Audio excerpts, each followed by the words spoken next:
The Witch of Highway 47.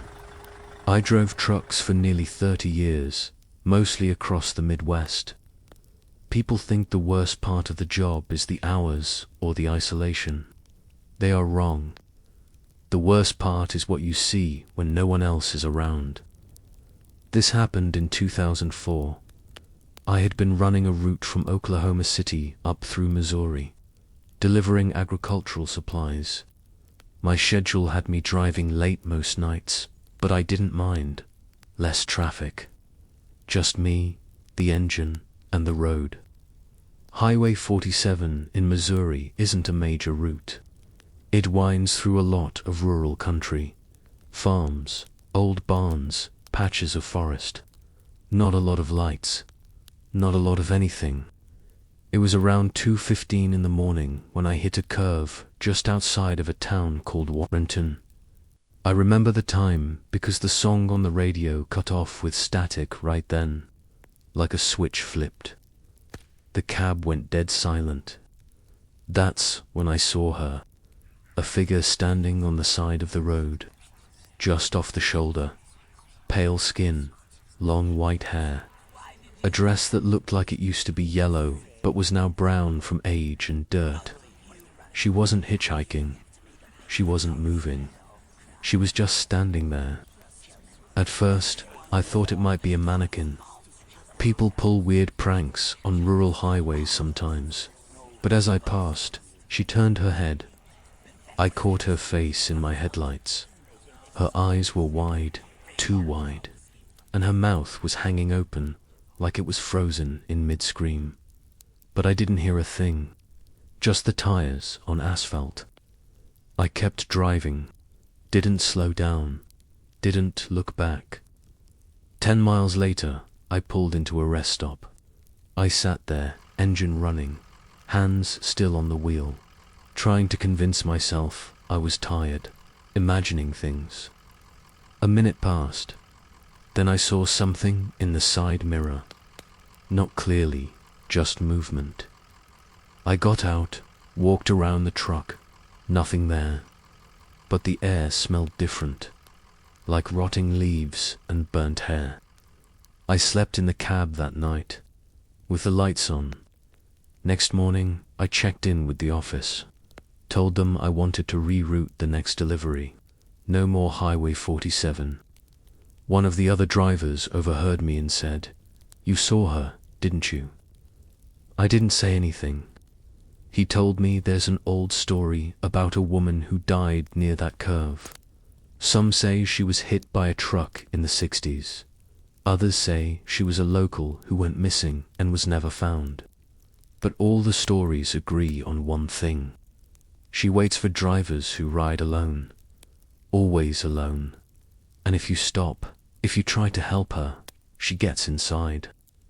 I don't know what I saw that night, but I never took that road again. A few months later, I had a delivery not far from Warrenton. I planned a completely different route, but due to a detour caused by flooding, I ended up back on Highway 47. It was unplanned, last minute. I didn't even realize until I was already a mile in. It was dusk.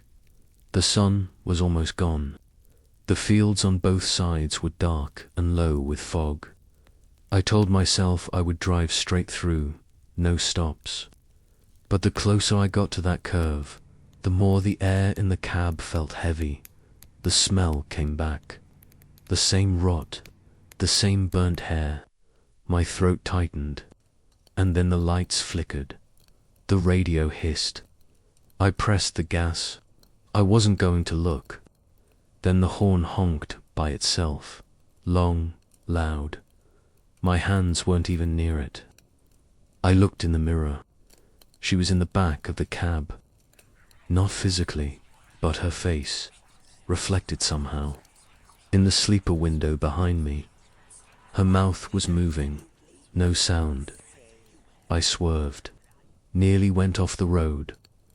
I pulled over half a mile later, threw up outside the truck, cried for the first time in years.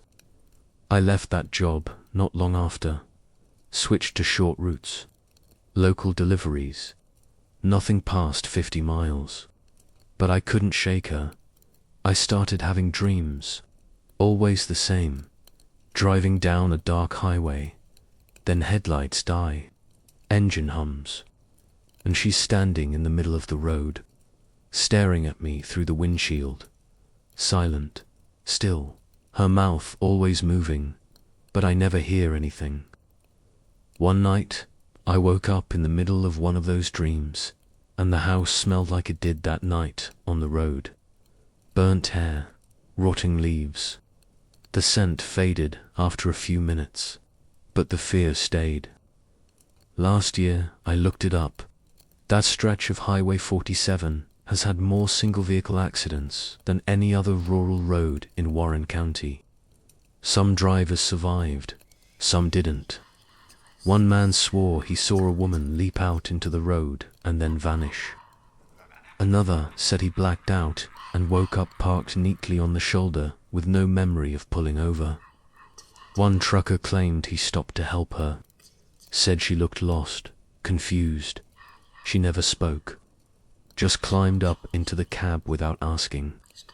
He drove her 5 miles down the road before realizing she had vanished. Door never opened. She was just gone. Another time, a tow truck operator said he found an abandoned vehicle with deep scratch marks on the inside of the windshield, like someone had been clawing from within. The seats were torn, but there was no blood, just that same smell, burnt hair, and something darker, like decay. I don't tell this story often. Most people would say I was tired, hallucinating, but I still drive. And sometimes, late at night, when I pass through quiet towns or empty highways, I find myself checking the mirrors, just in case she's still there, waiting. I had nearly forgotten about her. Life moved on, but earlier this year, something happened that pulled it all back to the surface. My nephew had just gotten his CDL. He was excited about his first solo run. I warned him to avoid Highway 47, especially the stretch near Warrenton. He laughed it off. 3 days later, his rig was found on the side of that same curve. Lights still on, engine running, cab empty. There were no signs of a struggle. No tracks, just a faint smell, the same as I remembered, burnt hair, rotting leaves. His phone was on the passenger seat, unlocked. One video was recorded at 2:14 a.m. The screen shows the road ahead, nothing unusual. Then a blur appears on the right shoulder. A woman, standing still. She turns her head. The video cuts out. He hasn't been found. The police are calling it a missing person case. No foul play. No evidence. But I know what happened. I've seen her. I tried to warn him. I spoke to one of the deputies handling the case. Quiet guy, small town type. After I told him about what I saw, he didn't laugh. He didn't brush me off. He said his uncle drove that route in the 80s. Same thing. Saw a woman. Lost control. Truck flipped, but he survived. Swore someone was in the cab with him before the impact. The officer said they hear those kinds of stories every few years. Never talk about it officially. But the locals know. They call her the widow, because she lost someone on that road and now she wants company. Now, sometimes when I'm driving late at night, I see other trucks pulled off on that same stretch of road. Hazards blinking in the distance. Empty cabs. She's still out there, waiting for the next driver who thinks they're alone. I stopped telling people about her. Most think it's just folklore, but the ones who drive late, the night haulers, they understand. A few months ago, at a diner in Sedalia, I saw a guy staring blankly at his coffee. He looked shaken. I asked if he was okay. He told me he saw a woman on the shoulder of the highway, right outside Warrenton, said she looked right at him, then disappeared. He didn't stop, just kept driving until daylight. We didn't talk much after that. We didn't have to. I still carry a cross on my rearview mirror. Not because I'm religious, but because it makes me feel like something's watching back. A few nights ago, I passed an old pickup truck parked on the shoulder. Engine cold, windows rolled down. Inside, the driver's seat was empty, but the passenger seat was stained dark, like someone had spilled oil, or something else. I didn't stop, because I know better now. I don't think she wants revenge. I think she's looking for something, someone. Maybe she doesn't even remember what she's waiting for. Maybe she just clings to the last place she felt alive. And the road remembers her. It carries her, like a scar across the land. So if you're ever driving through Missouri and you find yourself near Warrenton around 2 a.m., keep your eyes on the road. Keep your doors locked.